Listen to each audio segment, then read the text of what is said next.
Vamos a continuar y vamos a concluir esta noche el libro de Isaías.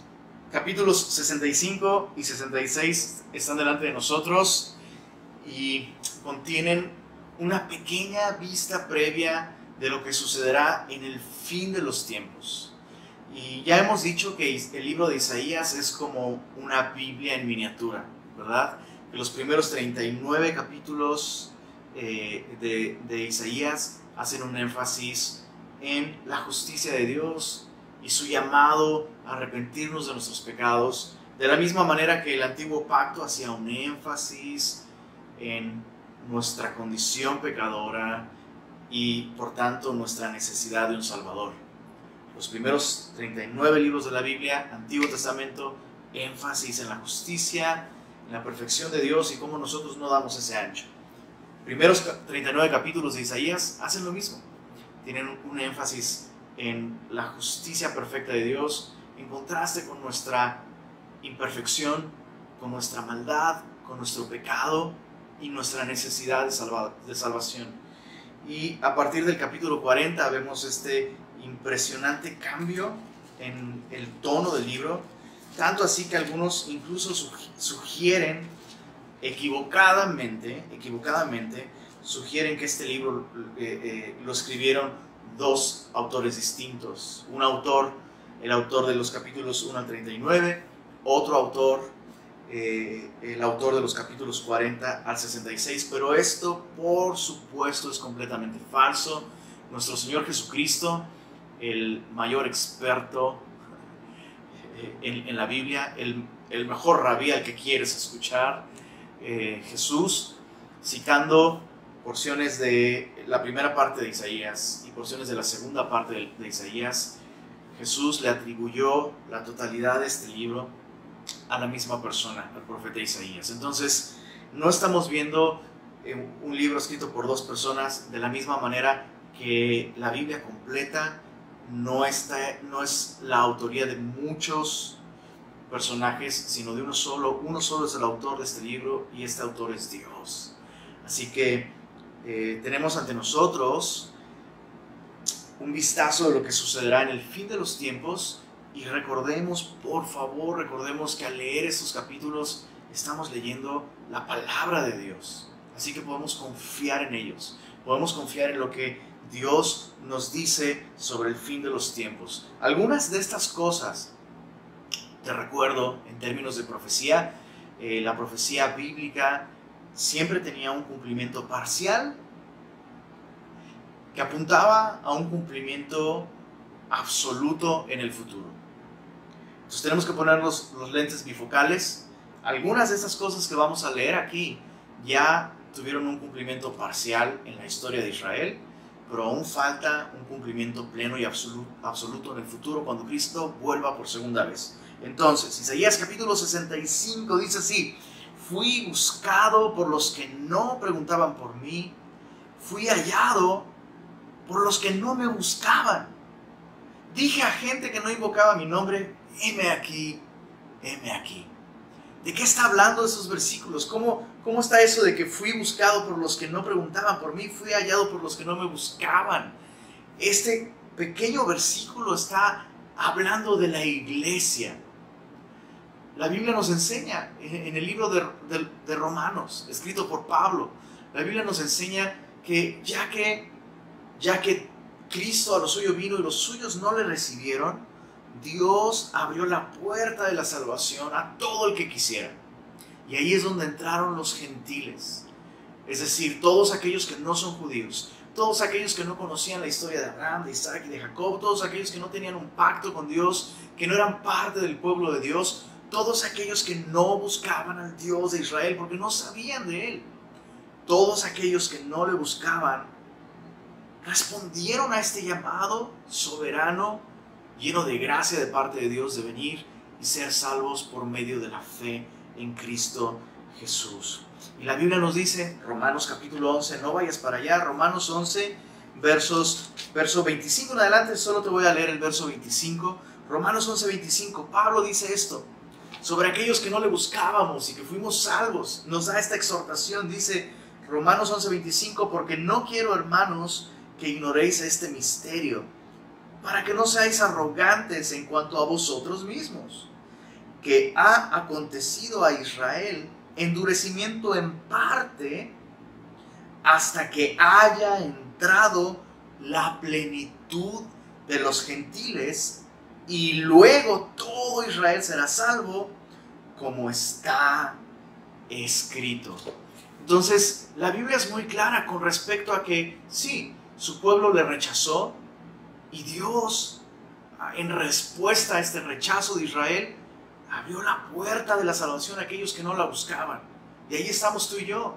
O sea, nosotros estábamos adorando a Tlaloc, estábamos adorando a todos los dioses aztecas y mayas. Nosotros no estábamos buscando al Señor. Y Dios nos encontró, Dios nos buscó. Pero entonces, dice la Biblia que Dios hizo esto para provocar a celos a su pueblo. De modo que, así como Dios tuvo misericordia de nosotros, que no merecíamos su misericordia, Dios también tenga misericordia de su pueblo. Y por eso Dios encerró a todos en desobediencia para tener misericordia de todos. ¡Cuán asombrosas son las pautas del Señor, las sendas del Señor! ¡Cuán inescrutables son sus sendas!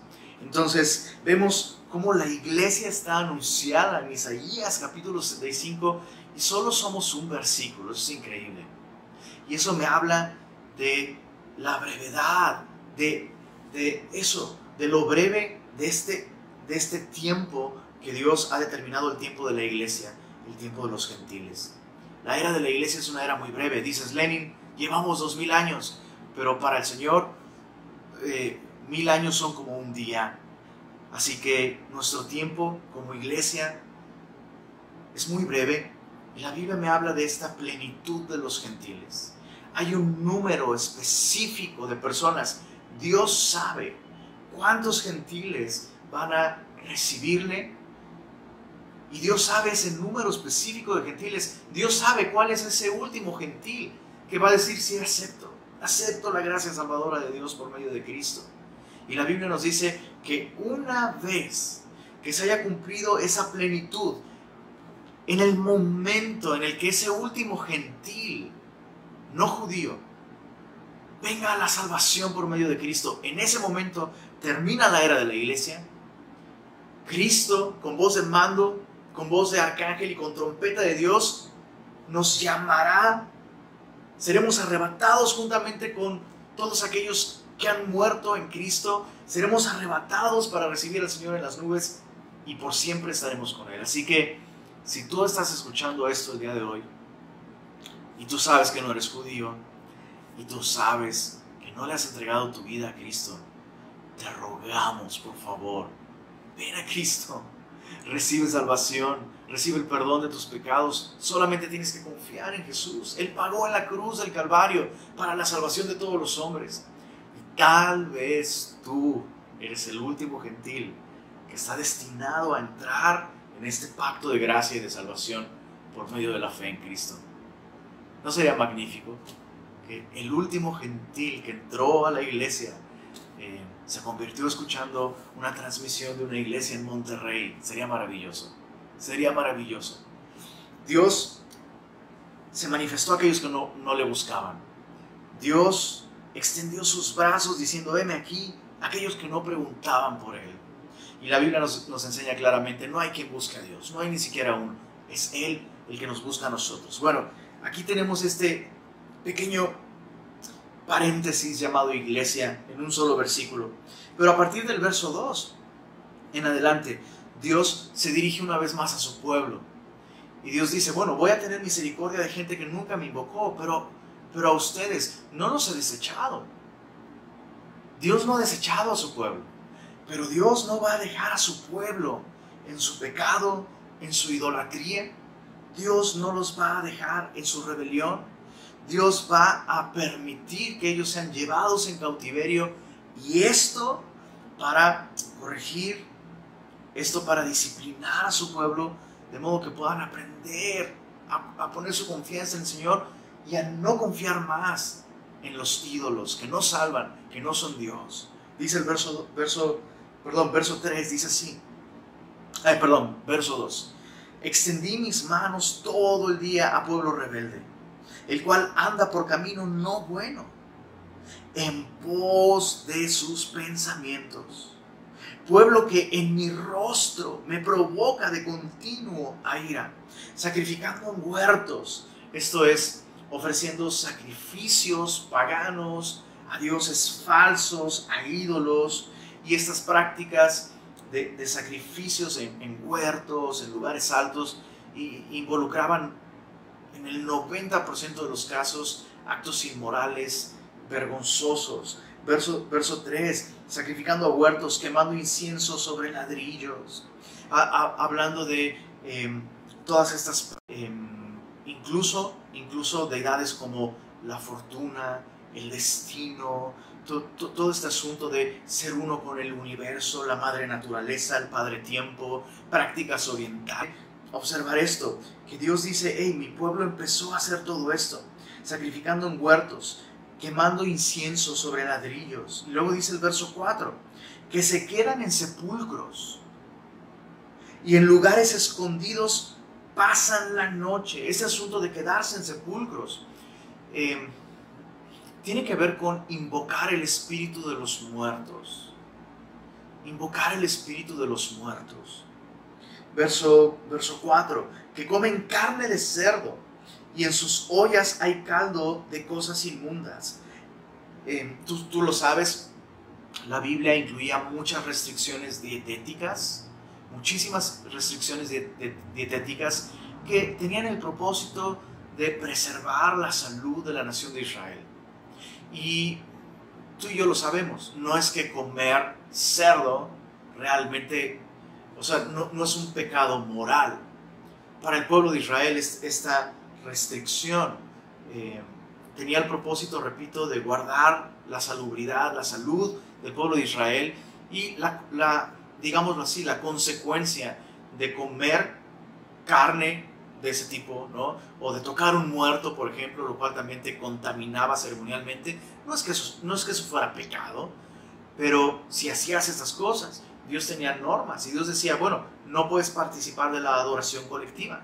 Podrías, si comes murciélago, podrías enfermarte de un nuevo coronavirus y podrías contagiar a todos, así que si comes murciélago te tienes que aislar, no puedes estar en contacto con otros, no puedes ir a la congregación. Si tocas un muerto, no sabes, en ese tiempo no había autopsias, no había forenses, no había todo esto. Podría ese muerto haber estado contaminado de algún virus y entonces tú lo vas a transmitir. Entonces esa era la razón. Pero lo importante aquí es que estas personas voluntariamente hacían cosas que sabían que les estorbaban para tener comunión con Dios y con su pueblo de un modo colectivo. Sin embargo, mira el verso 5. Esas mismas personas dicen, estate en tu lugar, no te acerques a mí porque soy más santo que tú.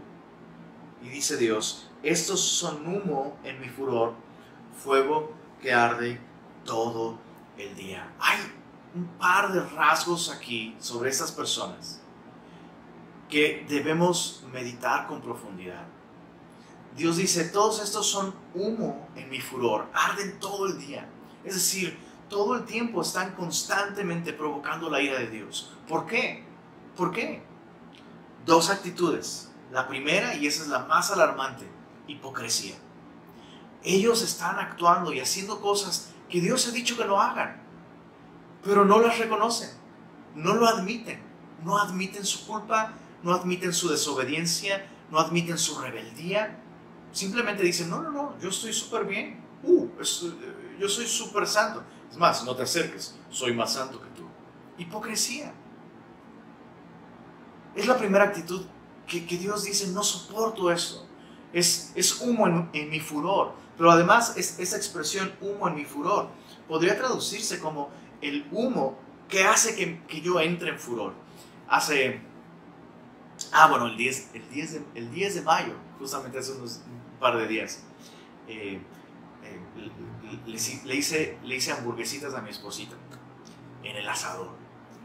Y hubo un momento en el que fui a voltear las hamburguesas, se estaban cociendo de un lado, fui a voltearlas y al destapar el asador, el humo de la grasa cayendo en las brasas y todo esto, todo ese humo fue derechito hacia mí. Entonces, en respuesta a eso, yo me moví porque el humo empezó a irritarme los ojos de un modo impresionante. Me moví hacia un lado y el viento cambió de dirección y el humo me siguió. Entonces me acordé de ese dicho que dice que el humo sigue a los guapos, pero no es cierto. Y no sabes lo molesto que era. Bueno, Dios dice esto sobre la hipocresía. La hipocresía es como ese humo en tu rostro que te irrita los ojos, que no puedes soportarlo. O sea, no puedes soportarlo. No es un asunto de, ay, tienes que ser más tolerante. No, es imposible tolerar esto. Bueno, Dios no tolera la hipocresía. Lo segundo que vemos aquí es que algunas de estas cosas, por supuesto, eran pecado. La idolatría. Ofrecer sacrificio en lugares altos, involucrando orgías, involucrando excesos, alcoholizarse, comer hasta reventar y todos estos actos inmorales. Por supuesto, eso es pecado. Pero hay otras cosas que no eran como tal pecado, como comer cerdo. Realmente eso no es pecado. Pero Dios dijo a su pueblo, no quiero que tú hagas esto, ¿no? Sí, dice, en sus ollas hay caldo de cosas inmundas, ¿no? Entonces, Jesús enseñó, no es lo que entra por la boca del hombre lo que contamina al hombre. Y la Biblia dice muy claramente que Jesús dijo eso haciendo limpios todos los alimentos. Entonces, ¿qué aprendemos de esto? Esta segunda actitud nos habla de desobediencia por incredulidad. Desobediencia por incredulidad. Hay cosas que Dios nos pide a ti y a mí que no hagamos. Hay cosas que Dios nos dice, hey, yo no quiero esto en tu vida. No quiero que veas este tipo de películas. No quiero que tengas este tipo de actitudes. No quiero que hagas esto ahora, por favor. Y muchas veces nosotros nos rebelamos contra esas cosas y decimos, bueno, hacer esto no es pecado, tengo libertad en Cristo, hacer esto no es pecado, y lo hacemos. Pero estamos desobedeciendo, repito, en esos casos en los que Dios nos dice, yo no quiero que hagas esto ahora, o yo no quiero esto en tu vida. Y lo que estamos haciendo es pecar, no porque el acto sea pecado, sino porque Dios nos ha pedido que no hagamos o no tengamos eso en nuestra vida. ¿Se entiende lo que estoy diciendo? Especialmente para los papás va a ser muy claro esto, ¿no? A veces hay caricaturas o juegos o videojuegos o cosas, simplemente cosas que tus hijos hacen que tú dices, hey, no quiero que hagas esto, o no quiero que veas este programa. No es que sea pecado, es una caricatura, pero creo que hay cosas ahí que no son de acuerdo para tu edad. Y yo quiero guardar tu corazón. Y quiero proteger tu corazón, quiero proteger tu mente. Y si tu hijo, desobedeciendo esa orden tuya, ve ese programa que tú le has dicho que no quieres que vea, o habla con una persona que tú le has dicho, no quiero que hables con esta persona, no quiero que uses este programa de mensajería, lo que sea, lo que se vuelve pecado es la desobediencia a ti. Y es lo mismo aquí. Y son dos actitudes que creo yo como cristianos fácilmente caemos en ellas. Hipocresía. Hacemos cosas que Dios nos ha dicho que no debemos hacer. Incluso algunas son pecado, pero actuamos como si todo estuviera bien, en lugar de confesarlo y arrepentirnos. Y venimos y adoramos a Dios. Y le hablamos a otros de Dios, pero nosotros mismos estamos provocándolo a ira. Y la otra actitud es cuando hacemos cosas confiando más en nuestros propios pensamientos que en los pensamientos de Dios. ¿Viste lo que decía ahí en el verso 2? Es gente que anda en camino no bueno, es decir, en pos de sus pensamientos. Dios nos dice, no hagas esto, Y nosotros razonamos y decimos, bueno, esto no es pecado. No sé, no quiero que te desveles. Decimos, bueno, desvelarse no es pecado. Es cierto, no es pecado. Pero entonces, nosotros nos guiamos por nuestros pensamientos, nuestra propia sabiduría, nuestra propia prudencia, cuando Dios nos ha llamado a otra cosa. Bueno, esa era la razón por la que entonces, mira versos 6 y 7. He aquí, escrito está delante de mí, no callaré, sino que recompensaré y daré el pago en su seno. Es decir, Dios no va a dejar a su pueblo en esa condición. Y una vez más Dios repite esta expresión, no callaré, no callaré. En capítulos anteriores veíamos, por amor de Jerusalén, no callaré. Y sabes, una de las mejores maneras de amarnos de parte de Dios hacia nosotros es no callar. Cuando nosotros estamos mal, cuando nosotros nos dirigimos hacia algo que puede arruinar nuestra relación con Él, cuando nosotros caminamos en una dirección que puede llevarnos al pecado, a autodestruirnos, Dios por amor no calla, no calla. Su amor no va a dejar de insistir en llamarnos a abandonar aquellos ídolos, aquellas ideas, aquellas cosas, aquellas actitudes que nos van a apartar de Él. Por amor no va a callar. Va a seguir llamándonos, va a seguir buscándonos, va a seguir diciéndonos, exhortándonos, eso está mal, eso es pecado. Y yo no quiero eso en tu vida. Mira el verso 7. Pero no solo eso. Dios no solo va a advertirnos. Dios, como dice la Escritura, Dios no puede ser burlado. Todo lo que el hombre siembra, Dios va a permitir que nosotros lo cosechemos. Y dice el verso 7, por vuestras iniquidades, dice Jehová, y por las iniquidades de vuestros padres juntamente, los cuales quemaron incienso sobre los montes, y sobre los collados me afrentaron. Por tanto, yo les mediré su obra antigua en su seno. Es decir, Dios ya determinó traer una disciplina sobre el pueblo de Israel, y la Biblia es muy clara. Por amor, Dios no solo no deja de hablarnos, no deja de decirnos lo que está mal, pero por amor, la Biblia dice que Dios al que ama, disciplina. Es una expresión de su amor. Y, ¿sabes? Yo soy tan agradecido con Dios, de que Dios a todo aquel que ama lo corrige. Su amor nos acepta tal como somos, sí, pero su amor no nos deja como estamos. Su amor nos transforma, su amor nos limpia, su amor nos aleja del pecado. El pecado nos aleja de su amor, pero su amor nos aleja del pecado. Y muchas veces en amor Dios tiene que disciplinarnos. Eso es lo que Dios hizo con su pueblo, y eso es lo que Dios hará con cada uno de sus hijos. Veamos ahora, mira el propósito. Mira el propósito de la disciplina divina. Versos 8 al 10. Así ha dicho Jehová: como si alguno hallase mosto en un racimo y dijese, no lo desperdicies porque bendición hay en él. Así haré yo por mis siervos, que no lo destruiré todo. Es decir, el propósito de Dios en la disciplina no es destruir a su pueblo, sino restaurar. El propósito de la disciplina no es destrucción, sino restauración. Y Dios pone esta imagen, así como si alguno haya un poco de jugo de uva en una rama, ya no hay uvas, ¿no? Pero hay un poco de jugo de uva, y dicen, no la tires, allá hay un poquito, allá hay un par de uvas incluso. Esas 2 uvas, dámelas, son buenas, sirven. Bueno, Dios dice así: yo no voy a traer esta disciplina para destruir a la nación de Israel, sino para restaurarla. Es como el jardinero, que cuando hay ramas que están enfermas y que están secas, Dios tiene que podar esa planta. El jardinero tiene que podar esa planta para que la planta no se pudra.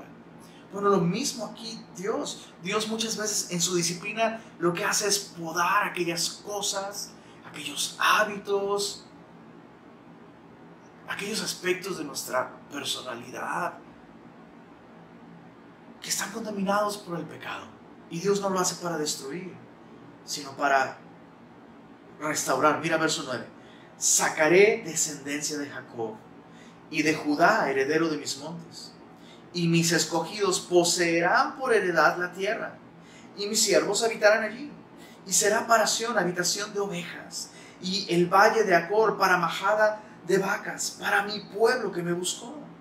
Entonces Dios no va a llevar cautivo a Israel y a Judá específicamente, a Babilonia, para abandonarlos, sino para purificarlos y que su pueblo pueda entonces disfrutar de su tierra.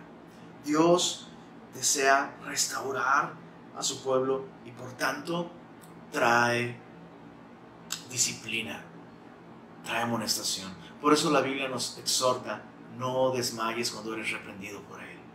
No menosprecies la disciplina del Señor. Esa es la única condición para que la disciplina traiga restauración a nuestra vida. No menospreciar su disciplina, no ignorarla. ¿Cómo podríamos ignorarla? Bueno, desmayando. Por eso la Biblia dice: no desmayes cuando eres reprendido por Él. ¿Qué sería desmayar en medio de la disciplina? Cuando decimos: ya me cansé, esto de seguir a Cristo, esto de ser cristiano, todo está mal, y implica arrepentirme, implica ya me cansé de esto, me cansé de negarme a mí mismo, abandono todo esto. La Biblia dice: no desmayes. La otra es menospreciar la disciplina del Señor. Y esto es cuando Dios, usando a otras personas, nos exhorta, nos dicen: oye, mira esto, la Biblia dice que eso está mal, te puede destruir, tienes que arrepentirte, y nosotros menospreciamos con esta actitud de hipocresía. No, yo estoy bien. No, lo que tú dices no es así no es. No, tú estás mal, yo estoy bien, yo soy más santo que tú. Eso es menospreciar la disciplina. Entonces, cuando tú y yo tenemos estas actitudes, no veremos la restauración. Pero si nos humillamos bajo su poderosa mano, si confesamos nuestros pecados, Él es fiel y justo para perdonar y limpiarnos, podarnos de toda maldad. Mira el verso 11. ¿Cuál es el resultado para aquellos que resisten su disciplina? Verso 11. Pero vosotros, los que dejáis a Jehová, que olvidáis mi santo monte, que ponéis mesa para la fortuna. Esta era un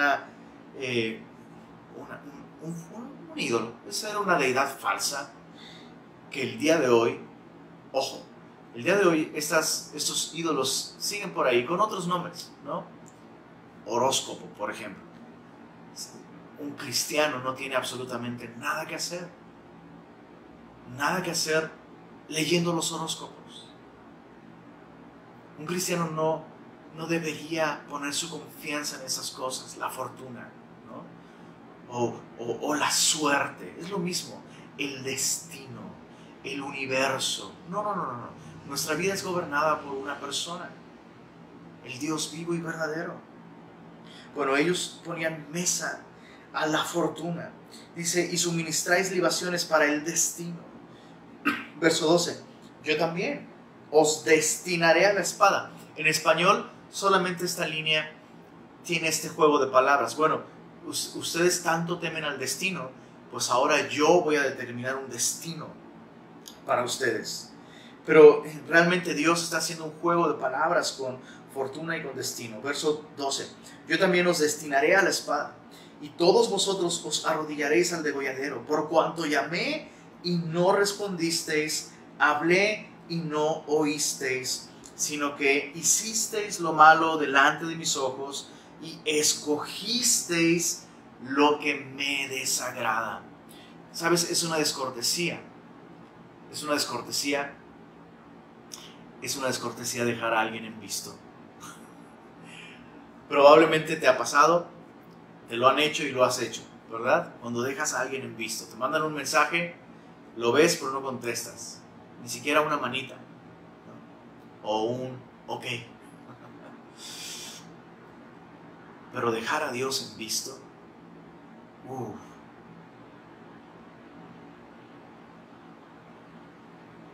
Si nuestras libretas devocionales pudieran registrar los días que hemos dejado a Dios en visto,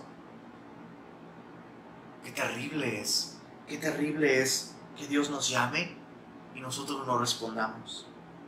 Qué terrible es que Dios hable y nosotros no oigamos. Y no se refiere aquí a, ay, es que no escuché, háblame más fuerte. No, se refiere a que Dios nos habló y nosotros oímos, pero no prestamos atención a lo que Dios nos dijo, sino que escogemos aquello que desagrada a Dios. Y esta es una progresión. Quiero que lo observes en el verso 12. Este es un proceso de deterioro. Dios nos llama, no respondemos, nos habla, nos explica, no hacemos caso, y entonces terminamos escogiendo aquello que desagrada a Dios. Y Dios está siendo muy claro en enfatizar que la nación de Israel tomó decisiones. Ellos escogieron lo que le desagrada.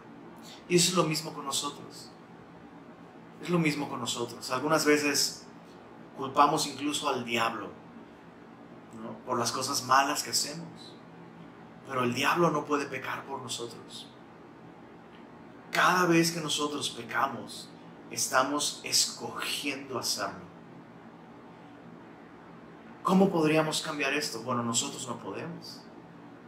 Por eso es que necesitamos todos los días escuchar al Señor, responder a su palabra, pasar un tiempo, verdaderamente un tiempo poniendo atención a su palabra todos los días. Y de esa manera su palabra nos limpia, nos renueva, nos transforma. Bueno, la nación de Israel comenzó este deterioro. Dejaron de escuchar al Señor, su palabra, las advertencias de los profetas, y terminaron haciendo un estilo de vida que desagradaba al Señor. Verso 13. Por tanto, así dijo Jehová el Señor: he aquí que mis siervos comerán y vosotros tendréis hambre. He aquí que mis siervos beberán y vosotros tendréis sed. He aquí que mis siervos se alegrarán y vosotros seréis avergonzados. He aquí que mis siervos cantarán por júbilo del corazón y vosotros clamaréis por el dolor del corazón, y por el quebrantamiento de espíritu aullaréis, y dejaréis vuestro nombre por maldición a mis escogidos. ¿Qué es peor? ¿Qué es peor que tu nombre caiga en el olvido absoluto? Es peor que tu nombre sea recordado eternamente como un nombre maldito. Por ponerte un ejemplo, yo no creo, digo, no sé, a lo mejor estoy equivocado, ¿verdad? Pero yo no creo que haya un solo niño mexicano que se llame Judas. No creo. Podría sorprenderme, ¿no? Siendo que hay niños llamados Superman, ¿no?, Michael Jackson, Anif de la Rev. Pero honestamente no creo que haya un solo niño que se llame Judas. ¿Por qué? Porque ese nombre está maldito. Y digo, no quiero decir que ese nombre traiga maldición a quien lo porta, pero está asociado con la persona, con el traidor más grande de la historia. Aquel que vendió a su maestro, a Dios hecho carne, lo vendió con un beso por 30 monedas de plata. Eso es lo que Dios dice que va a suceder con aquellos que conociéndole se rebelaron contra Él. Van a terminar así, insatisfechos, quebrantados, y su nombre asociado con, o sea, qué maldición más grande que pasar la eternidad lejos de Dios. Verso 15 dice: y Jehová el Señor te matará, es muy fuerte, y a sus siervos llamará por otro nombre. Entonces los impíos, su nombre será asociado con maldición por siempre, pero sus siervos tendrán un nuevo nombre, un nuevo comienzo. Y esa es la parte hermosa de este final del libro de Isaías. Mira el verso 16: el que se bendijere en la tierra, en el Dios de verdad se bendecirá. Y el que jurare en la tierra, esto es, en la tierra prometida, todos aquellos que vuelvan a la tierra prometida, dice, por el Dios de verdad jurará, porque las angustias primeras, hablando del cautiverio, serán olvidadas y serán cubiertas de mis ojos. Entonces lo que Dios está diciendo es, todos aquellos que provocaron mi ira y que ocasionaron la ruina de la nación de Israel y que no se arrepientan, todos ellos van a pasar.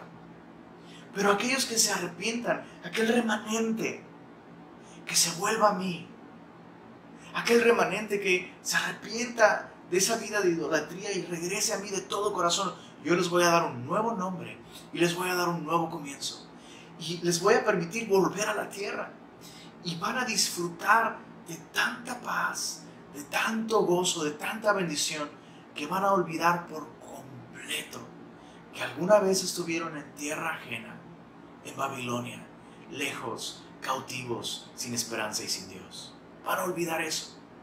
Entonces ahí está el cumplimiento parcial. Isaías está viendo en esto el regreso de la nación de Israel del cautiverio babilónico a la tierra de Judá. Pero, ojo, por favor, mis preciosos semillosos, no se me duerman, pellízcanse porque viene la parte bella de este estudio. El verso 17 es como abrir un paréntesis a partir del verso 18 hasta el capítulo 66, verso 21. Dios va a seguir hablando sobre la restauración de Israel en el milenio, ¿ok? Ya no regresando de Babilonia, sino en el milenio. Pero, ojo, otra vez, capítulo 65, verso 17, se abre un paréntesis, Dios empieza a hablar sobre la restauración en el milenio, y luego se cierra el paréntesis en el verso 22. Vamos a leer Isaías 65, 17, y vamos a leer Isaías 66, 22, para que veas este paréntesis. 65, 17. Porque he aquí, yo crearé nuevos cielos y nueva tierra, y de lo primero no habrá memoria, ni más vendrá el pensamiento. Entonces aquí claramente Isaías no está hablando del regreso de Babilonia, porque Israel regresó de Babilonia y no hubo cielos nuevos y tierra nueva. Ahora acompáñame a Isaías 66, 22. Y otra vez, aquí se cierra el paréntesis. Porque como los cielos nuevos y la tierra nueva que yo hago permanecerán delante de mí, esto es, por toda la eternidad, dice Jehová, así permanecerá vuestra descendencia y vuestro nombre. Entonces, Dios termina este libro de Isaías prometiendo cielos nuevos y tierra nueva. Ojo, no vamos a estudiar el día de hoy los versos 18 de Isaías 65 hasta el verso 21 del capítulo 66, porque estas son cosas que ya el profeta Isaías ha explicado en muchísimas otras partes de su libro. Solo antes de meditar en este asunto de los cielos nuevos y la tierra nueva, solamente déjame leerte el verso 18 y 19 de Isaías 65. Dios promete, Dios está prometiendo en este capítulo, número 1, restaurar a Judá y a todo Israel, permitiéndoles volver a Jerusalén, reedificar el templo.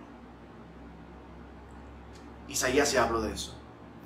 Número 2, Dios promete en estos capítulos también traer una restauración de la nación de Israel en el futuro. Escucha esto, por favor, después de la gran tribulación. La Biblia nos enseña que nos encontramos en este momento en la era de la iglesia. La era de la iglesia termina cuando Cristo, con voz de mando, con voz de trompeta, con voz de arcángel, diga, como en Apocalipsis, sube acá. Y entonces su iglesia, todos los que estemos vivos, seremos arrebatados. Juntamente con aquellos que han muerto en el Señor, resucitarán con un cuerpo nuevo. Y juntos seremos arrebatados para recibir al Señor en las nubes. Eso es el rapto. Con el rapto termina la era de la iglesia. Y somos llevados con el Señor y estaremos por 7 años en el cielo celebrando las bodas del Cordero. Por 7 años con el Señor en el cielo. En la tierra, esos mismos 7 años serán 7 años de gran tribulación. Y durante ese periodo de gran tribulación, ¿qué crees que va a suceder? El anticristo va a iniciar una persecución en contra de todos aquellos que se nieguen a adorarlo como a Dios. Y por supuesto, los primeros que van a negarse a adorarle va a ser la nación de Israel. Va a ser la nación de Israel. Y la nación de Israel será perseguida por el anticristo. Las naciones enteras, todo el mundo, va a volverse en contra de la nación de Israel. Algo parecido a lo que vimos durante el Tercer Reich, en el Holocausto. Y la nación de Israel va a padecer muchísima persecución durante esos 7 años. Al terminar esos 7 años de gran tribulación, terminan justamente cuando el Señor Jesús regrese, ya no por su iglesia, porque su iglesia estuvo con Él por 7 años en el cielo. Al final de esos 7 años, el Señor regresa con su iglesia y regresará para salvar a su pueblo y para restaurar a Israel, y establecerá su base de operaciones, establecerá su reino desde Jerusalén en todo el mundo. Ahora sí que de Jerusalén para todo el mundo, Jesús reinará con justicia, con equidad. Capítulo 65, verso 18 de Isaías en adelante, nos describen cómo va a ser la vida en el mundo durante el milenio. No va a haber enfermedades, va a haber un cambio radical en la naturaleza, no va a haber virus, no va a haber enfermedades, no va a haber, va a ser un cambio asombroso. En la naturaleza, los animales salvajes ya no significarán un peligro ni para los hombres ni para otros animales. Va a ser un tiempo impresionante. Pero observa esto, Isaías 65, 18 nos dice, más.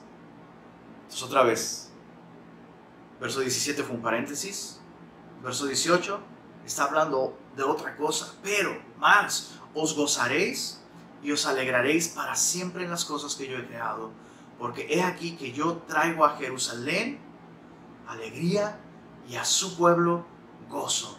Me alegraré, qué preciosa promesa, me alegraré con Jerusalén y me gozaré con mi pueblo, y nunca más se oirá en ella voz de lloro ni voz de clamor. No habrá más allí niño que muera de pocos días, ni viejo que sus días no cumpla, porque el niño morirá de 100 años y el pecador de 100 años será maldito. Dios está prometiendo restauración para su pueblo. Dios está prometiendo alegrarse con su pueblo durante el milenio. Y justo ahora, con todo lo que está sucediendo, no sé qué tan informado estés con respecto a lo que está sucediendo en Israel, pero durante estos últimos 3 días se ha desatado una vez más un conflicto entre Palestina e Israel. No tenemos el tiempo para explicar todo lo que está sucediendo allí. Muchas veces hay confusión, muchas veces hay poca claridad con respecto a cómo se originó ese conflicto.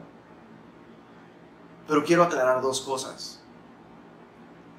Número uno,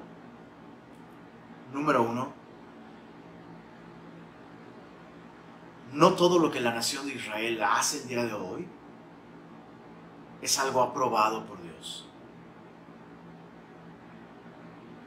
Es decir, Dios no desea la muerte de nadie. Dios no desea la muerte del impío. Dios no desea... esta no es una guerra santa. Lo que vemos en el Antiguo Testamento con respecto a, literalmente, el exterminio ordenado por Dios de civilizaciones en Canaán. No era una cuestión de guerra santa. Dios quería purificar esa tierra de culturas que literalmente podrían haber influenciado al mundo entero, camino hacia una corrupción moral imposible de remediar, a menos que Dios enviara otra vez un diluvio. Pero como Dios hizo un pacto para no volver a destruir la tierra con un diluvio, una de las maneras en las que Dios preserva al mundo de una maldad sin retorno es el exterminio de civilizaciones. Y Dios lo ha hecho. Dios lo ha hecho en el pasado, no solo en Canaán. Creo que Dios lo ha hecho en muchos otros momentos de la historia. Entonces, lo que Dios hizo en el pasado no era una cuestión de una guerra santa, pelearse en lugares santos. Dios usó a Israel para purificar esa tierra y Dios le dio a Israel esa tierra en heredad. Un par de cosas muy importantes a saber con respecto a todo este conflicto moderno entre palestinos e Israel. En mayo 14 de 1948, Israel fue reconocido nuevamente como una nación. Y a partir de entonces comenzó un conflicto entre lo que se llama el Estado palestino, que es muy interesante porque nunca ha existido, realmente nunca ha existido una nación llamada Palestina. No ha existido. De hecho, incluso entre ellos mismos, entre los defensores del movimiento de liberación de Palestina, entre ellos mismos no se ponen de acuerdo sobre cuál es el origen de su nación. O sea, palestino realmente no es una nacionalidad como nosotros, no sé, mexicanos, ¿no? No es como tal una nacionalidad. Realmente es un credo. Una segunda cosa que hay que aclarar con respecto a los palestinos: no todos los palestinos son terroristas. Eso es importante entenderlo. No todos los que se identifican como palestinos son terroristas. Pero hay que entender esto otro. El movimiento palestino principalmente nace como un movimiento terrorista antijudío. ¿Y por qué es importante esto?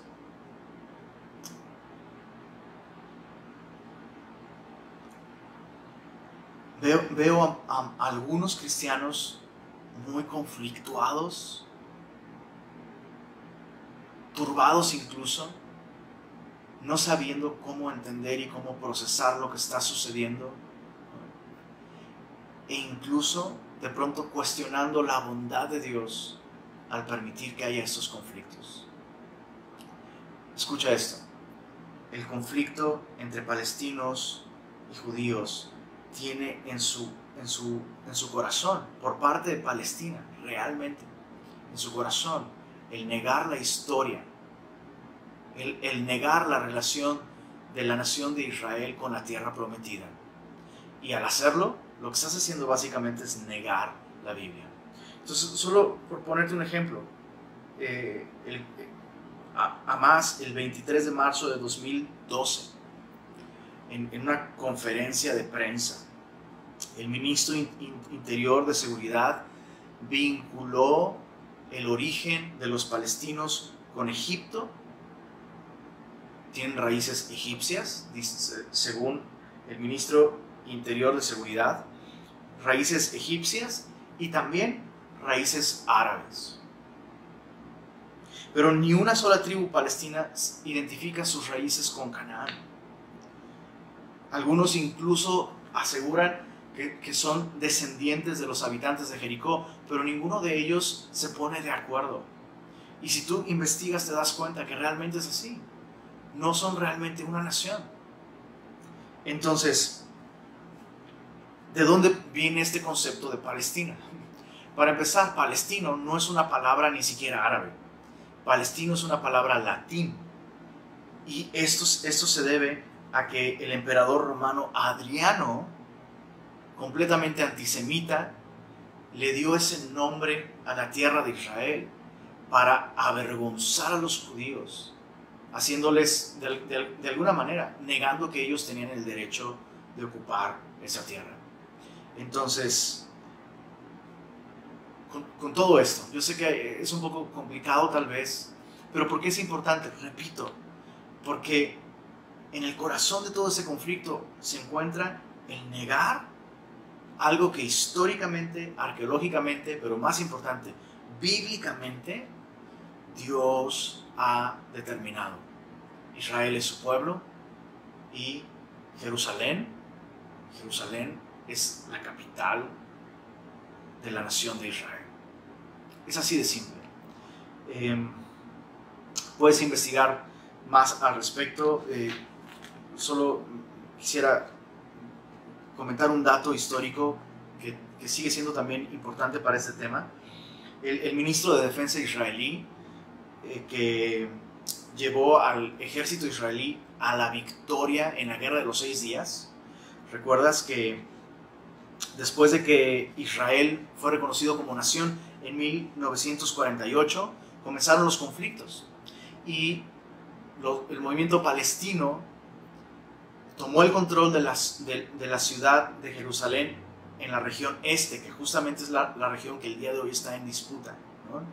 Y la nación de Israel, en la Guerra de los 6 días, en 1967, recuperó el control de esas tierras. Ojo, el ministro de Defensa, Moshe Dayan, después de ganar esta batalla y recuperar el control de toda esta zona y vencer al ejército palestino, los soldados colocaron banderas de Israel en la mezquita, en el domo de la roca. Y el primer ministro de Defensa, Moshe Dayan, judío, ordenó que retiraran esas banderas y no sabemos por qué, pero él le otorgó, bueno, sí sabemos por qué, pero tal vez nos cuesta trabajo aceptarlo, pero él le otorgó a los musulmanes el derecho de adorar a su Dios en esa mezquita. Y de hecho, la nación de Israel, de hecho en Jerusalén, en la misma ciudad de Jerusalén, vive gente de muchos credos, incluyendo musulmanes que no son extremistas, viven en Jerusalén, son respetados, son recibidos, gozan de libertad para adorar a sus dioses. Entonces, lo que quiero decir con todo esto es que la nación de Israel, todo lo que desea es tener el derecho de poder adorar a Dios en su tierra. Y eso está en riesgo el día de hoy. Entonces, más allá de eso, Dios promete restaurar a su pueblo. Dios promete un día. El día de hoy Jerusalén no tiene paz. El día de hoy Jerusalén no se goza, no se alegra con Jehová. Pero Dios ha prometido hacer esto en el futuro. Y la Biblia nos ordena a nosotros a orar por la paz de Jerusalén. Esto no significa que no debamos orar por aquellas personas palestinas que están sufriendo como consecuencia de estos ataques y de este conflicto. Debemos orar por ellos también. Pero oremos por la paz de Jerusalén. Y una cosa más, para terminar, este asunto de Jerusalén y su restauración. El hecho de que haya estos conflictos el día de hoy en Jerusalén, para ti y para mí son como primera llamada: abróchate tus cinturones porque el rapto está pronto a suceder. A medida que crece ese conflicto, Jesús habló mucho de esto. Cuando oigan de guerras y de rumores de guerras, ojo, no está hablando de guerras entre Estados Unidos y, no sé, cualquier otra nacionalidad. No, está hablando de guerras entre Israel y las naciones. Entonces, cuando oigamos de guerras y de rumores de guerras entre Israel y otras naciones, o sea, Rusia está empezando a involucrarse el día de hoy con todo lo que está sucediendo. ¿Qué significa esto? Principio de dolores. Principio de dolores. La tribulación está cerca, lo cual implica que el rapto, nuestro encuentro con Jesús, está aún más cerca. Terminemos el libro de Isaías. leyendo los últimos versos, verso 22, dice así: porque como los cielos nuevos y la nueva tierra que yo hago permanecerán delante de mí, así permanecerá vuestra descendencia y vuestro nombre. Entonces Dios promete crear cielos nuevos y tierra nueva. La palabra que Dios usa en el verso 17 de Isaías 65, la palabra que Dios usa ahí, cuando dice yo crearé cielos nuevos y tierra nueva, esa palabra crearé es la palabra bara en hebreo, que literalmente significa crear de la nada.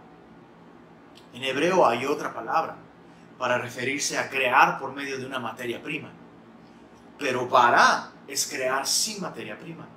Es lo que Dios hizo al principio, cuando Dios creó los cielos y la tierra, y la luz, y las plantas, y los animales, y la expansión, y las estrellas, y las lumbreras. Dios creó todas esas cosas de la nada. Entonces, en ese sentido, es que Dios está diciendo que va a traer cielos nuevos y tierra nueva. Hay algunos cristianos que aseguran que estos cielos nuevos y tierra nueva no son cielos literales, ni una tierra literal. Y ellos dicen, no, es que el concepto de redención en la Biblia es tomar algo y rescatarlo. Entonces, no, Dios no va a traer cielos nuevos y tierra nueva, porque eso no es redención. Estoy de acuerdo con que el concepto de redención es liberar algo, rescatar algo. Pero Dios prometió rescatar a los hombres. Dios no prometió rescatar la naturaleza y el cosmos que hoy existe. Y Dios está prometiendo aquí crear cielos nuevos, tierra nueva para nosotros, los que hemos creído en Él, los que nos hemos reconciliado con Él. Y es algo tan bello. ¿Por qué? Porque literalmente en la eternidad no tendremos memoria de las cosas pasadas. Por la eternidad disfrutaremos de una nueva creación con nuestro Creador y no tendremos memoria del pecado, no tendremos memoria del pasado. Y no significa que Dios nos va a borrar la memoria, sino que nada en esta nueva creación nos va a recordar lo que era antes. Nadie, ¿no te encanta eso? Nadie va a recordar lo que es tener miedo. Nadie va a recordar lo que es tener vergüenza. Nadie nunca va a recordar cómo se sentía la soledad, el dolor, la enfermedad. Nadie va a recordar esas cosas. Cielos nuevos, tierra nueva, elementos nuevos. Y ese es un tema que me fascina. Podría hablar por horas sobre esto.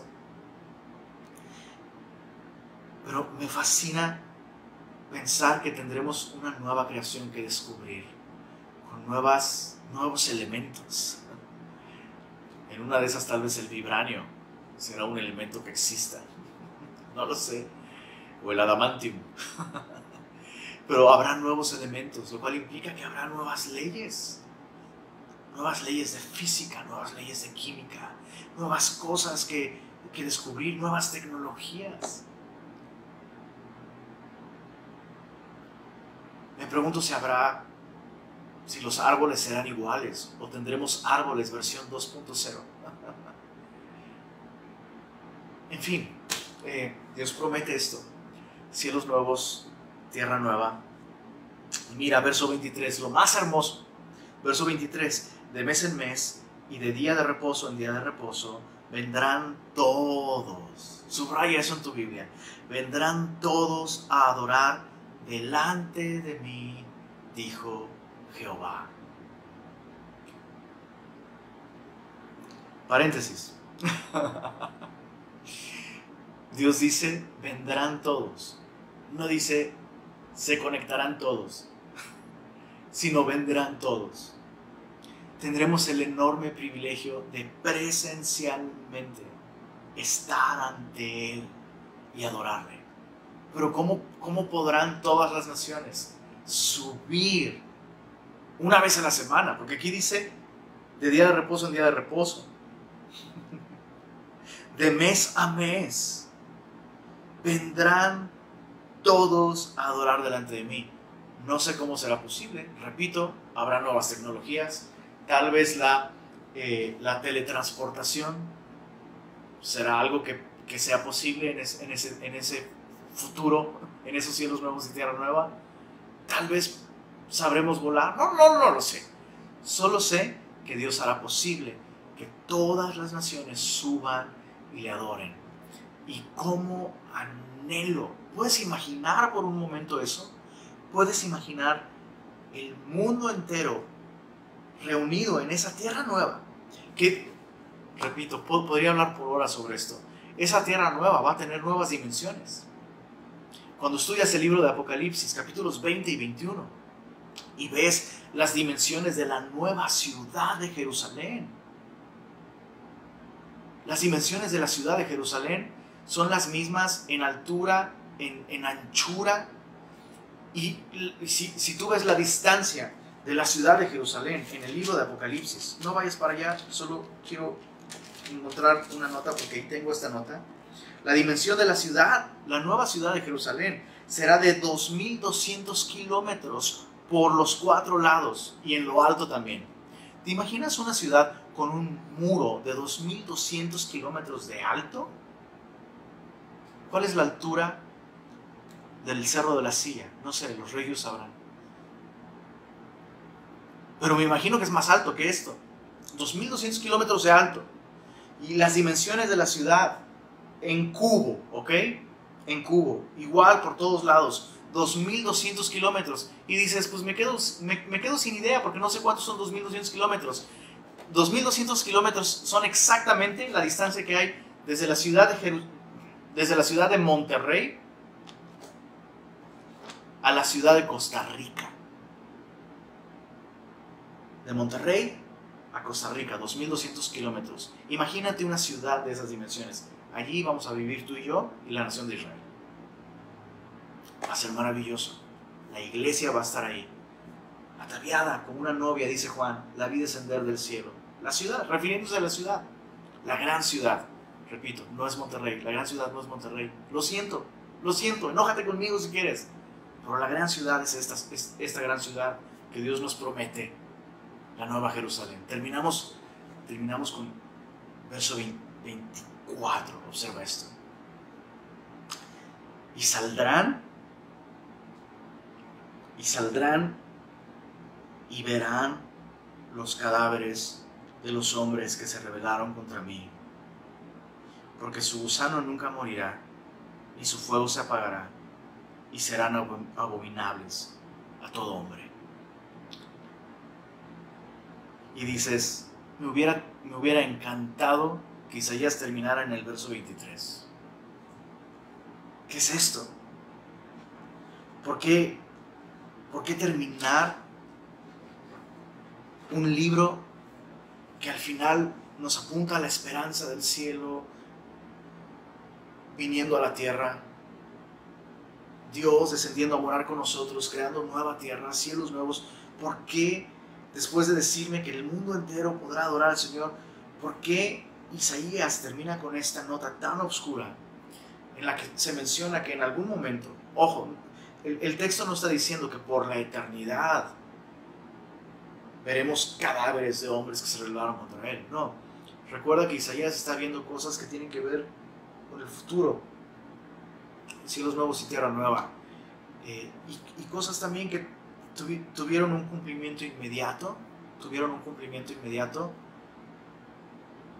cuando fueron llevados en cautividad a Babilonia.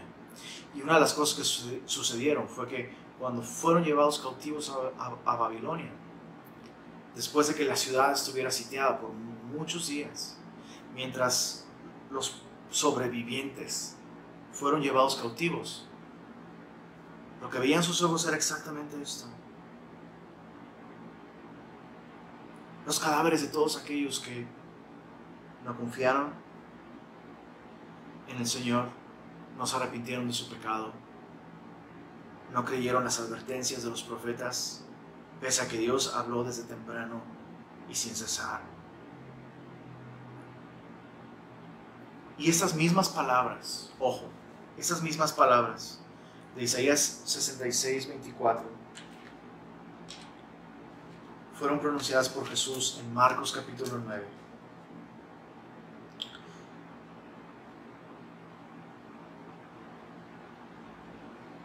Y quiero leerlo para terminar, versos 22, perdón, en Marcos 9, versos 42 al 44. Dice así: cualquiera que haga tropezar a uno de estos pequeñitos que creen en mí, mejor le fuera si se le atase una piedra de molino al cuello y se le arrojase en el mar.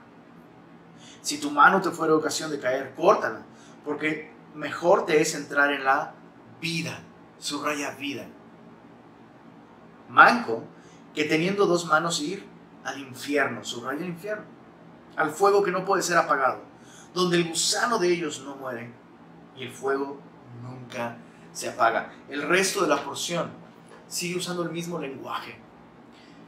En la misma porción en la que Jesús está hablando del fuego del infierno, Jesús está hablando de la vida también.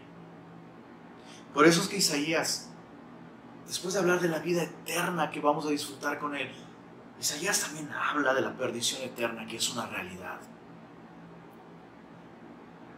No debemos editar el mensaje de la palabra de Dios. La Biblia me advierte sobre esta realidad de una eternidad de tormento, de vergüenza, apartados de Dios, de su amor, de su gracia.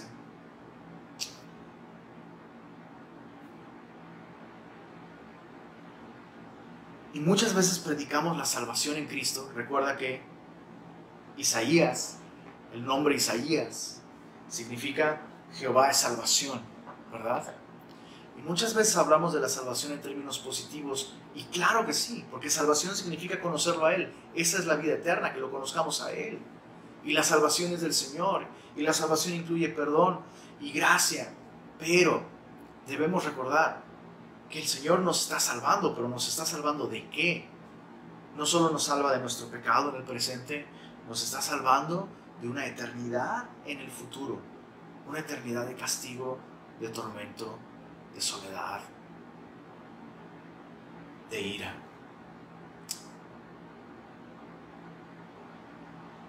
Recordemos esto cada vez que adoremos al Señor. Recordemos la esperanza del cielo, sí. Recordemos que como iglesia tenemos el privilegio de ser este pequeño versículo en toda la redención de Dios. Somos un pequeño paréntesis de un versículo. Nuestro tiempo es corto. Así que prediquemos al Dios que salva. Prediquemos la gracia, sí. Prediquemos la sangre que fue derramada por el pecado de todos nosotros, sí. Pero prediquemos de qué nos salva esa sangre derramada. Nos salva de nuestros pecados y nos salva de una eternidad de castigo. Una eternidad apartados de Dios. Señor, gracias por esta maravillosa sección de tu palabra, en la que hemos visto cómo literalmente, Señor, por amor no callaste. No hubo un solo momento, Señor, en el que no dejaras de amonestar, de advertir, de llamar a tu pueblo para regresar a ti y recibir perdón de pecados, restauración. Y hoy a nosotros nos recuerdas, Señor, que si cumpliste tus promesas para con la nación de Israel, tú también cumplirás, Señor, con este plan que tú has trazado desde el inicio de la historia. Has dado un tiempo específico para que el hombre se arrepienta, Señor. Y aunque algunos tienen por tardanza, Señor, el que tú regreses, el que tú traigas tu reino de justicia, nosotros sabemos que lo que otros tienen por tardanza realmente es tu paciencia, Señor. No quieres que nadie se pierda, Señor. Ayúdanos como iglesia a aprovechar el tiempo que tenemos, Señor. Límpianos de estas actitudes que había en tu pueblo, Israel. Límpianos de hipocresía, límpianos de religiosidad, Señor.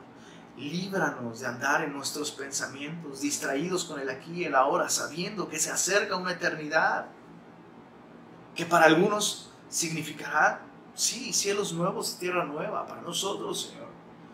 Pero todos aquellos que aún no te conocen, Señor, les espera una eternidad separados de ti y de tu gracia. La sangre de tu Hijo ya fue derramada, Señor. La muerte ya fue vencida al tercer día. Úsanos, Señor, para que aquellos que aún no creen en ti puedan escuchar sobre la salvación que hay en ti. Y gracias una vez más por tu palabra. Y gracias por la esperanza, Señor, que has puesto en nuestros corazones. Ven pronto, Señor. Ven pronto. Y que tu iglesia sea efectiva en estos pocos minutos que quedan en tu reloj, Señor. Lo pedimos en tu nombre, Jesús. Amén.